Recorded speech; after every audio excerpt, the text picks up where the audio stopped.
आमीन। जैसा कि हम खुदावंद के कलाम में से स्टडी कर रहे हैं, life and ministry of Jesus Christ, तो आज उसी हवाले से हम एक दफ़ा फिर देखेंगे।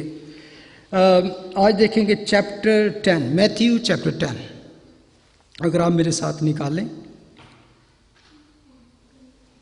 तो उसकी पहली आयत से मैं पढ़ूंगा। लिखा है,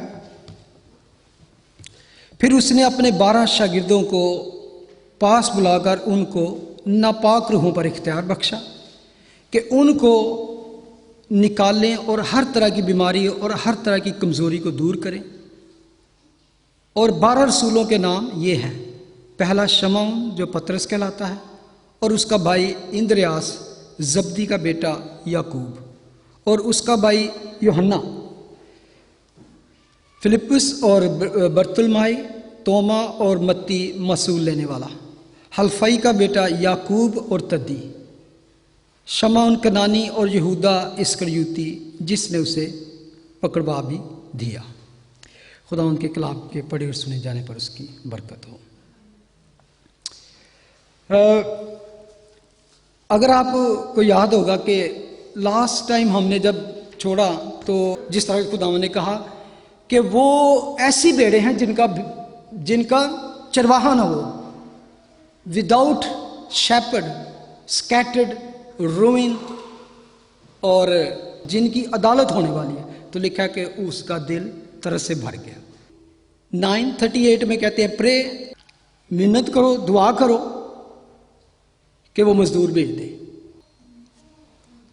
ये बड़ी इंटरेस्टिंग बात है कि जब हम दुनिया को उसकी नज़र से देखते हैं तो सबसे पहले हमारे अंदर एक अर्ज पैदा होती है। वो क्या है?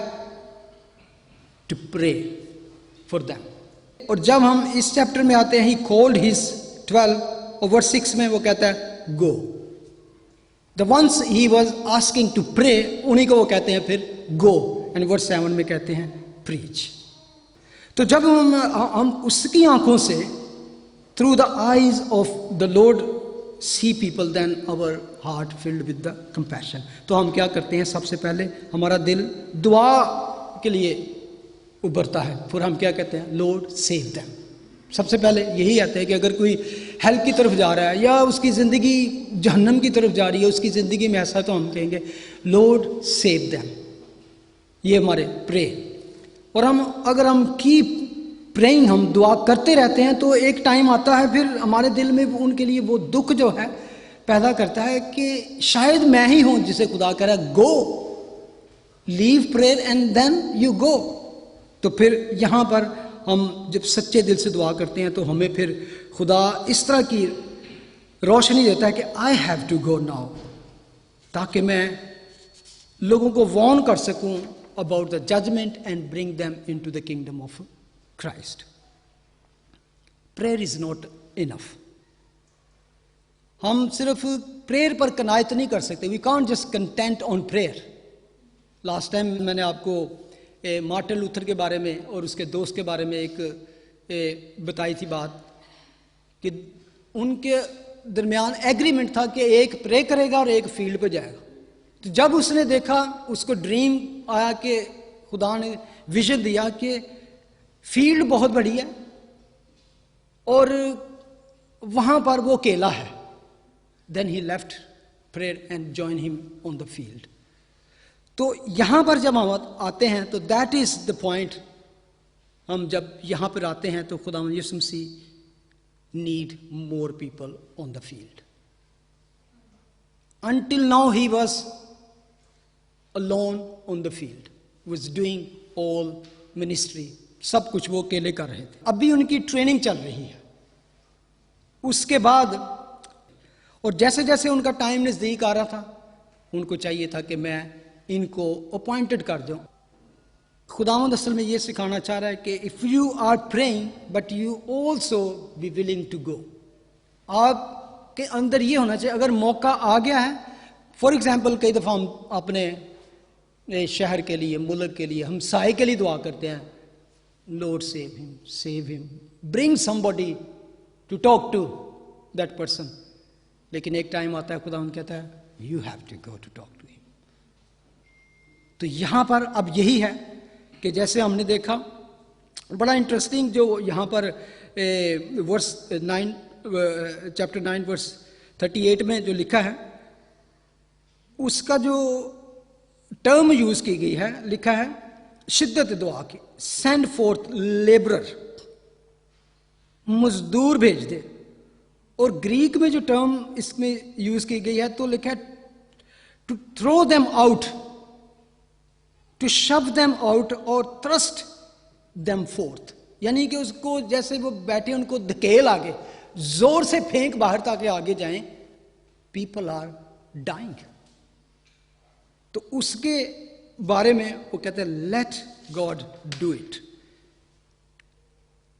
अब यहां पर खुदावंद उनको इससे पहले के भेजें तो लिखा है उसने 12 शागिर्दों को अपने पास बुलाकर उनको नापाक रूहों पर इख्तियार बख्शा। This is the first time जब 12 शागिर्दों को कुदरत दी गई है, पावर दी गई है। When they go on the field, जो कुछ वो प्रीच करते हैं उनको साबित करने के लिए उनके पास क्या चीज होनी चाहिए? Power. Power to deliver people from the demons, power to heal people, even to raise dead, और हर तरह की बीमारी और कमजोरी को दूर करें। जिन रसूलों के यहाँ पे मैंने नाम लिए हैं, मेरा ख्याल है कि आप सब उनसे वाकिफ़ हैं। मेरा ख्याल है कि आपको याद होगा कि हम काफ़ी डिटेल के साथ हमने 12 शागिर्दों को 1 बाय 1 स्टडी की थी फ्यू वीक्स। लेकिन यहाँ पर मैं सिर्फ चंद लफ्ज़ों में आपको बताना चाहता हूँ कि ये जो शागिर्द थे वो क्या थे। शमौन जो पतरस कहलाता है, एक तेज़ मिजाज टाइप शख्स था, हर बात में पहल करता था और कई दफ़ा फुलिश हरकत कर जाता था और खुदावन कई दफ़ा उसको डांटते थे। आपने अक्सर उसके बारे में जिक्र, लेकिन उसका दिल एक बहुत वसी दिल था, एक मोहब्बत करने वाला और बॉर्न लीडर, यानी कि हर काम में आगे मैं हूं। और आपको पता है बाद में वही कलीसिया का इन शागिर्दों का लीडर बना। उसका भाई इंद्रियास, और उसको यूहन्ना बपतिस्मा देने वाले, ये यूहन्ना बपतिस्मा देने वाले का पहले शागिर्द था और उसने उसको मिलाया था। जॉन चैप्टर 1:36-40 में हम इसका जिक्र पढ़ते हैं। फिर वो अपने भाई पतरस को यीशु के पास लाया, वो था पतरस को यीशु के पास लाया, और इसके बाद उसकी यही कोशिश रही कि लोगों को यीशु के पास लाए, उसकी यही मिनिस्ट्री थी। उसके बाद आते हैं जबदी का बेटा यकूब। ये वो यकूब है जिससे बाद में हेरोदिस ने मरवा दिया। अमाल की किताब में हम देख सकते हैं चैप्टर 12। वो 12 शागिर्दों में say that was the first martyr, पहला शहीद शागिर्द था जो सबसे पहले उसको हेरोदिस ने मरवाया। और उसका भाई यूहन्ना, ये दोनों भाई थे, ये भी जबदी का बेटा था। ये वो शागिर्द है जिसके बारे में बार बार आता है, वो शागिर्द जिसको यीशु अजीज रखता था, इसका वो शागिर्द है। और ये वो है जिसने gospel of John, 3 letter and 1 last book of the Bible, क्या कौन सी? बुक ऑफ रेवलेशन, मुकाशवा लिखी। और फिलिपस ये बैतसैदा का बाशिंदा था और ये नतनियल को यीशु के पास लाया था, और इसको अक्सर बर्तुलमाई के नाम से भी एक जगह पे लिखा गया है। ये यानी वो इस्राएली जिसके बारे में यीशु ने कहा कि मैंने इसमें कोई मकर नहीं पाया, no defect deceit in this Israelite, John 1:47। Thomas जिसके बारे में, जिसको तोमाम भी कहते हैं और इसको अक्सर शक की तोमा भी कहते हैं, जिसने डाउट किया। लेकिन अगर आप गौर करें तो इसके इस शक ने एक बहुत बड़ा रेवलेशन हमें दिया। अगर ये क्वेश्चन ना करता उस वक्त, या ये ना करता, तो हमें एक बहुत बड़ी बात पता ना चलती। वो क्या थी कि तू तो मुझे देखकर ईमान लाया है, लेकिन मुबारक हैं वो मुझे जो मुझे पर अनदेखे ईमान लाएंगे, हम जैसे लोग आफ्टरवर्ड, वरना सारे तोमा की तरह ही होते। तो इसने खुदावन के मुंह से वो बातें निकलवा दी जिसकी वजह से आज हमें तसल्ली है कि अगर हमने उसको देखे बगैर ईमान लेके आए हैं तो हम क्या मुबारक हैं, वी आर ब्लेस्ड। मत्ती के बारे में आपको पता है, बहुत कम उसके बारे में लिखा है, लेकिन this is the writer of this gospel, Matthew, tax collector. हल्फई का बेटा यकूब, इसके बारे में इतनी ज़्यादा मालूमात नहीं है बाइबल में, लेकिन कुछ हमने जिक्र किया था जब हमने इनके बारे में स्टडी की थी। तैदियुस, जिसे तद्दी, ये उसका लक़ब या ख़ानदानी नाम था। उसको यकूब का बेटा यहूदा भी कहा गया है लूक 6:16 में। उसके बारे में ज़्यादा, इसके बारे में भी दर्ज नहीं है। उसके बाद शमौन कनानी, जिसको लूक लिखता है शमौन ज़ैलस, वो उन लोगों में से था। उस वक्त रोमन्स के दौर में यहूदियों का एक ऐसा ग्रुप भी था जो हमेशा रोमन का तख्ता उल्टने के चक्कर में रहते थे। तो ये उन लोगों में से एक था। आज की ज़ुबान में कह सकते हैं टेररिस्ट, दहशतगर्द था। तो जो हुकूमत के ख़िलाफ़ करना चाहता था कि वो यहूदी था और रोमन्स को वो समझते थे कि इन्होंने ज़बरदस्ती हम पे कब्ज़ा किया हुआ है। और उसके बाद लास्ट यहूदा इस्करियोती, जिसके बारे में हमेशा इसका 3 जगहों पे 12 शागिर्दों के नाम है, तो इसका नाम हमेशा लास्ट पे आता है। और उसके साथ आता है ये वो शख्स जिसने उसको पकड़वा भी दिया। तो ये मुख्तसर सा मैं इनके बारे में आपको बताना चाह रहा था, ताकि आगे में पता चले कि ये लोग जो हैं, जो कि उस वक्त उनकी एज होगी बिटवीन 20 to 30, यंग थे और डिफरेंट टाइप ऑफ बैकग्राउंड और डिफरेंट टाइप ऑफ उनकी बिजनेस से जहाँ से वो आए, यानी कि मुख्तलिफ शोबों से वो तल्लुक़ रखने वाले, और नॉट रिच पीपल थे, आम दर्जे के लोग थे, आम कॉमन पीपल थे, जिनको आम इवन कह सकते हैं कि सोसाइटी में कोई ख़ास अच्छी नज़र से भी नहीं देखा जा रहा था, जस्ट एक आम से लोग थे। और उनकी हकीकी जो आज हमारे दिल में रिस्पेक्ट है या अज़मत है, that is because of they fellowship with the Lord, खुदा उनके साथ। आपको याद होगा कि एक दफ़ा जब अमाल की किताब में वो प्रीच कर रहे थे, तो फ़की फरीसी उनकी प्रीचिंग सुन के तो वो कहते हैं हाउ कम, कैसे इनको पढ़े बगैर इतना इल्म आ गया।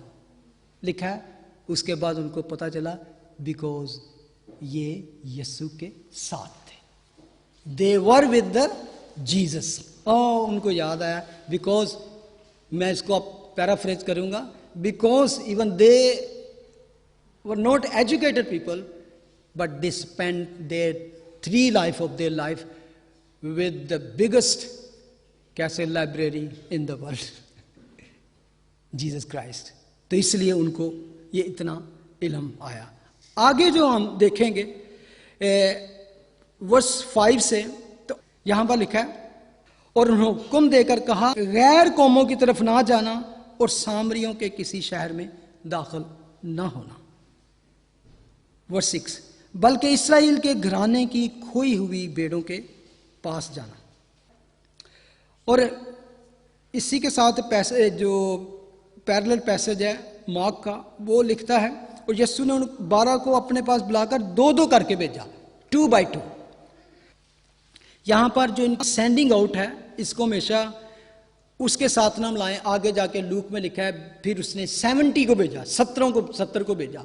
और उसके बाद एक और है जब वो ग्रेट कमीशन, इरशाद अज़ीम जिसे कहते हैं, जब खुदावन ने रिजरेक्शन के बाद उनको कहा तमाम दुनिया में जाओ और खुशखबरी की मुनादी करो।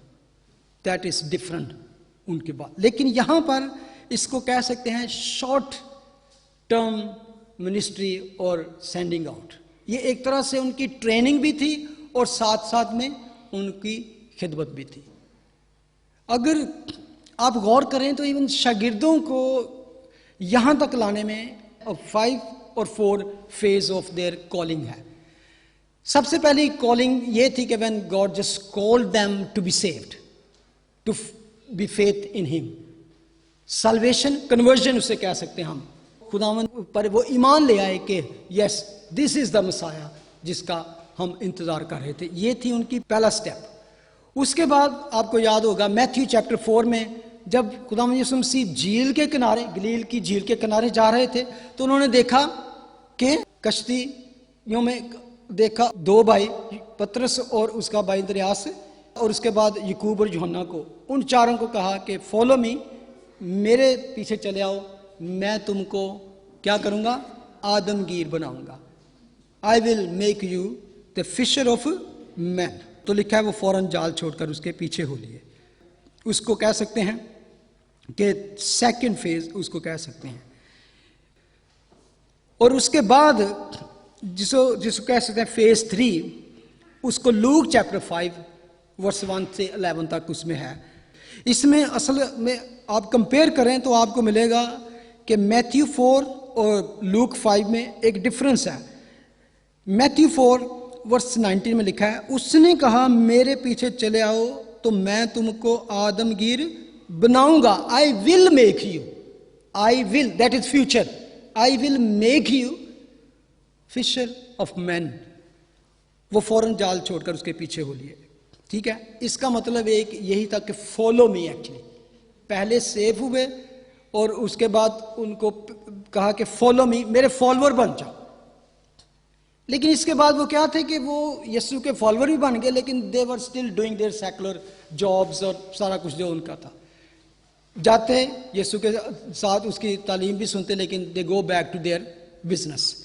लेकिन जब लूक 5 में आते हैं तो वहां पर ये उस वक्त की बात है जब वो बड़े परेशान थे, तो कि रात भर हमने मेहनत की और कुछ हाथ ना आया, तो किनारे पर थे। तो जब खुदावन वहाँ पर तालीम दे रहे थे तो लिखा है कि वहाँ पर उसने एक कश्ती देखी जो पतरस की थी। तो उसमें वो बैठ के, क्योंकि भीड़ थी और उसके ऊपर चढ़ी आती थी, तो उसने उनके दरमियान गैप करने के लिए और उनको तो उसने कहा, उसकी कश्ती में आके खुदावन ने कहा जरा किनारे से हटा ले चल।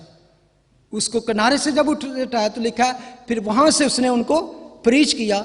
जब वो तालीम दे चुका तो कहा now take in to the deep, गहरे में ले चल। जब वो गहरे में ले गए तो उन्होंने कहा कि जाल डालो। तो उन्होंने कहा कि खुदावन रात भर हमने किया है तो कुछ नहीं आता, अगर तू कहता है तो हम करते हैं। और लिखा कि जब उन्होंने जाल डाला तो एक बड़ा गोल बिग कैच था, ले आए।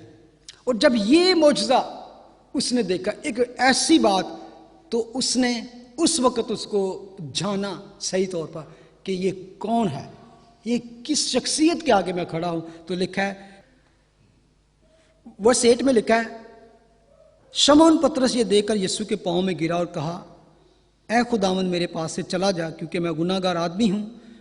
क्योंकि मछलियों के इस शिकार से जो उन्होंने किया वो उसके साथी बहुत हैरान हुए, और वैसे ही जब्दी के बेटे याकूब और यूहन्ना भी। यीशु ने शमौन से कहा खौफ ना कर, क्योंकि वो उसके कदमों में गिर गया और कहा Lord go away from me, I am a sinful man, मुझे मेरे से दूर चले जाइए। तो तब यीशु ने कहा खौफ ना कर, अब से तू, पहले कहा कि you I will make you, अब खुदावंद कहते हैं अब से तू आदमियों का शिकार किया करेगा। Do not be afraid, from now on you will catch man. अब उसने उनको कहा कि कम, अब तुम शिकार किया करेगा। वो कश्तियों को किनारे पर ले आए और सब कुछ छोड़कर, now they left everything permanently, अब वो यीशु के साथ। That is phase 3। They forsook all and followed him. forsook all, पहले था they just left their net and followed him. now they forsook all and follow permanently. इसको हम कह सकते हैं कि फेज 3। और ये था उनका ट्रेनिंग का, स्कूलिंग का पीरियड, कि खुदा ने कहा कि अब तुमने मेरे साथ रहो और देखो मैं क्या करता हूँ। और wherever Jesus goes they go with him, and देखते क्या कर रहा है, किस तरह मौजदे, किस तरह उसकी टीचिंग। और जो फेज 4 है हम उस जगह पे अब हैं, जब खुदावन उनको वर्स 1 में जब कहते हैं कि he called his disciple and send them out. Mock कहता है कि ही सेंड देम 2 by 2। क्यों दो करके भेजा? इसलिए कि अभी वो रेडी नहीं थे अकेले जा सके, उनको एक दूसरे की सपोर्ट चाहिए थी। और दूसरी बात ये थी कि खुदावंद उनको ज़्यादा दूर नहीं भेजते थे, वो जाते और वापस आते और बताते कि हमें क्या करके आए हैं। आप कह सकते हैं कि उस वक्त खुदावंद उनके लिए सॉर्ट ऑफ मदर ईगल, जो अपने बच्चों को उड़ना सिखा रही होती है, तो वो बार बार उनके पास, अगर वो गिरने लगते हैं तो कैच भी कर लेते। That was actually he was sending them and training them also, learning by doing. जाओ, करके देखो, फिर आओ, वापस आओ, ताकि मैं उनको सिखाऊं। और उसके बाद खुदावंद के साथ वो एंड तक रहे, तो वापस आते, खुद उनको पता चलता है कि वेयर वी आर स्टैंडिंग, हम में क्या कमजोरियां हैं और हमें किस चीज़ की अब ज़्यादा ट्रेनिंग है। फिर आके खुदावंद से कहते, lord why couldn't we do that, कि फलां जो काम, फलां मुझे था, हमसे क्यों ना हो सका। देन लॉर्ड उनको मोर टीचिंग देते, then they stayed with him. आगे इसके बाद एक फाइनल, जिसको कह सकते हैं उनकी असाइनमेंट होगी, जिसको हम फेज 5 कह सकते हैं, after the resurrection and after the ascension. When Christ went back into heaven, he sent the Holy Spirit. The Holy Spirit came into them and filled them, and they then scattered and went into all the world, discipling the nation. फिर उसने उनको सारी दुनिया में भेजा कि वहाँ जाओ, teaching, preaching and baptizing them in the name of Father, Son and the Holy Spirit. That was actually the pattern. Amen. और मैं चाहता हूं कि आज आप खड़े हो जाएं और दुआ करें मेरे साथ। Lord, I want to go on the field, I want to be a sent out disciple, not just staying and watching and listening day by day, month by month and years by year, or just listening and not touching others' life. In any area you are feeling, because of this I can't go for this, give him, bring him in his foot. Lord, this is my weakness, that is my fear, that is my barrier, that is hesitation. He will make you fisherman. कौन से? आदमियों को पकड़ने वाले, आदमियों को catch, रूहों को बचाने वाले. If you are willing, he will change, transition disciple to apostle. Amen. खुदावंद तेरा शुक्र, तेरी हमद, तेरी तारीफ हो. Yes, Lord. There are many things, Lord, in our life which we consider is hindrance, blockage, or maybe lack in our life. But Lord, if somebody is willing, you empower them, Lord. Always, you not only send them, you empower them. तो उनको कुदरत देता है, ताकत देता है, ताकि वो जाएं और जो कुछ कहें उनको साबित कर सकें. Hallelujah. Oh, thank you, Jesus. Thank you.